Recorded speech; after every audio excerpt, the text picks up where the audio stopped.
Hey guys, so today's video is going to be the story of how I was a catfish. I was a catfish.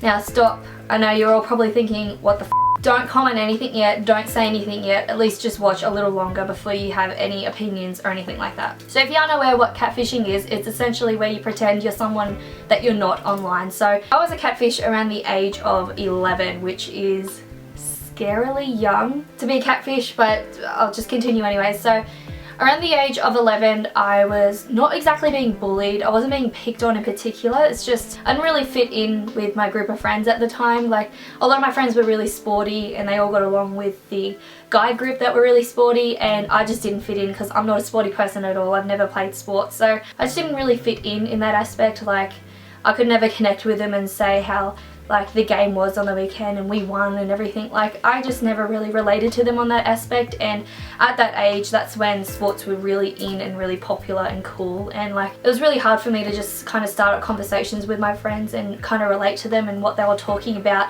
And then as a result of me not really fitting in, like I didn't get involved in a whole lot of things, which like I wasn't directly being bullied, it's just I didn't really fit in with my group of friends at the time. So I just felt really perplexed by my identity. Like, I feel like these people were my friends but I didn't fit in with them, so what's wrong with me kind of thing. So somehow, I don't know how the paths crossed, but somehow I came across Yahoo Chat, which I don't even know if it's a thing anymore, but back in 2003 or 2004 it was a really big thing. Like, there were heaps of chat rooms, there were all these different subjects that people would go to. Like, there were all these different kind of chat rooms and each would have kind of like a category or something like that, and somehow I must have come across Yahoo Chat, so I decided to log on there. Now, before anyone says anything about my family or my parents, they did not know about this at all. I did it all in the secret, and I was very smart as a young kid. Like, all of this was done on the family computer and I was very smart. I knew how to delete the browser history, I knew how to delete cookies, I knew how to delete all of it so that they didn't really know what was going on. They couldn't kind of trace it. So, but anyways, yeah, so I was 11 years old at the time. I just found Yahoo Chat, so I decided to make an account.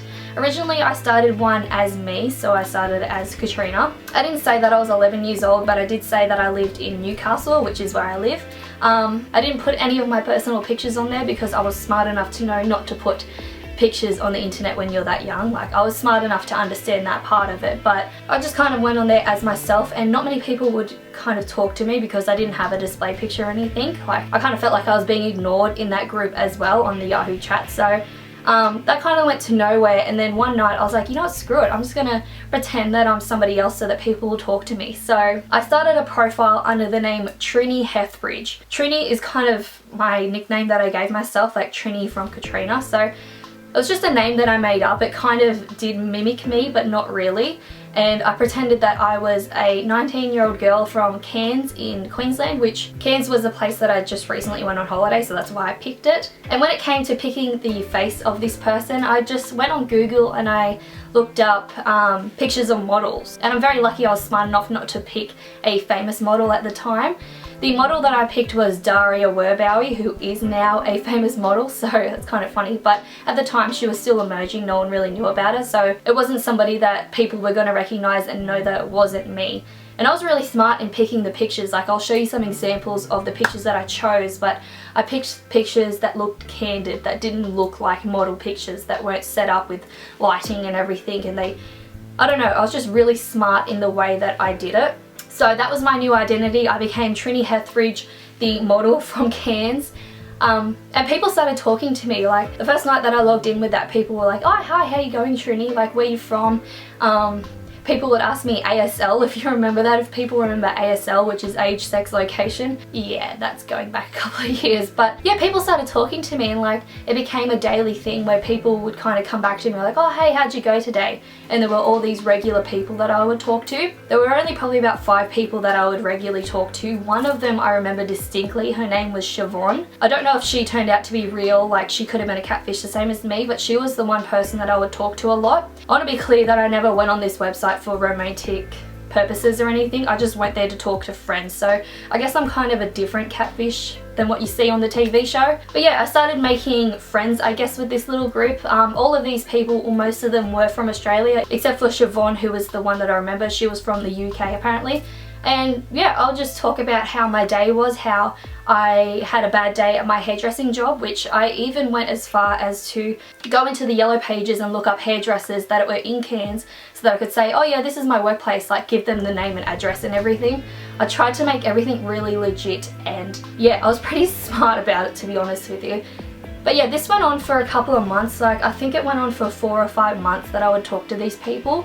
It would normally be every night too. Like I would come home from school, I would have my dinner, do whatever, and then after that I would go on the computer and talk to these people. So it went on for a couple of months. There's not really anything that happened in particular. Like I never scheduled to meet up any of them. I was smart enough not to do that. I never gave away my real identity. I never really did anything that would jeopardize myself. So I'm glad in that aspect that I was smart enough not to do those things. And then after a while, I guess I just kind of started distancing myself from the profile. Like my friends in real life were starting to relate to me again, because they kind of, it got out of the cool sporty stage and people started talking about boys and all that kind of stuff. So it was kind of like the more relative I became in my real life, the less relative I became online. So eventually after a while I just stopped logging on. But yeah, that's pretty much my stint as a catfish. Like I said, I didn't go on there for the typical romantic purposes that catfish do. Like I just wanted to talk to people.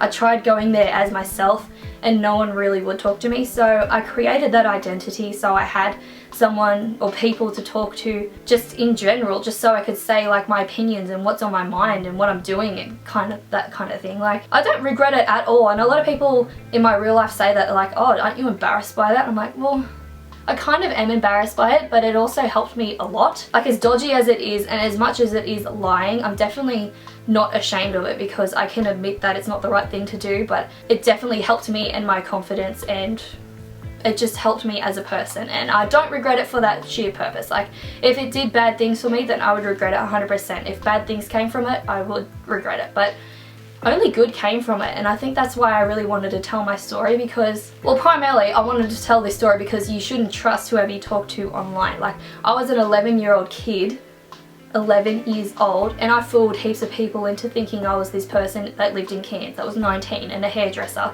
and a model on the side. And be wary of what you give out on the internet. Like it's not always authentic, but I think that every catfish story is different. Like it's not always a bad story. We're not always bad people, I guess. Like there's plenty of horror stories where people steal money off people and meet up with them for bad purposes and all that kind of stuff. Like there's plenty of bad stories out there, but I don't think there are any good stories for catfishing. So as bad of a thing as it is, I still wanted to share my story with you, just because it's something interesting about me and I wanted to share it so that a different side of catfishing is shown, essentially. But yeah, that's pretty much my catfishing stint online. Like I said, it only lasted a couple of months. I was 11 years old. Most of the profiles are deleted now, because after a while, if you don't log on for things for years, they just close things down and delete them.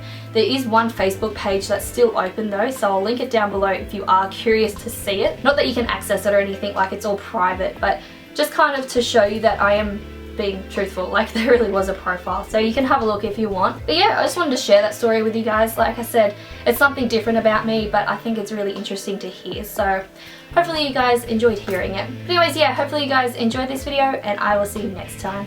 Bye guys.